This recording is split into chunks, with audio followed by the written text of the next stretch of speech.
Webster's dictionary defines Holocaust as a complete or thorough sacrifice or destruction, especially by fire, as of large numbers of human beings.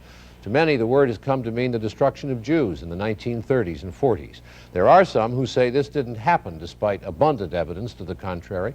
All of this came up in court in Los Angeles today. Here's David Burrington. A right-wing organization called the Institute of Historical Review claims the Holocaust was a myth fabricated by Jews. It offered a $50,000 reward to anyone who could prove the contrary, and Long Beach businessman Mermelstein, who lost his family at Auschwitz, accepted the challenge. He presented evidence but wasn't paid, so he sued. That's how this extraordinary case landed in a Los Angeles court. The lawyer for the Institute insisted there simply was no real proof Mermelstein's family had actually been gassed. They may have been gassed, they may not have been gassed. The question I submit, Your Honor, is right back to what the contract required. Can anyone that can prove it will be paid?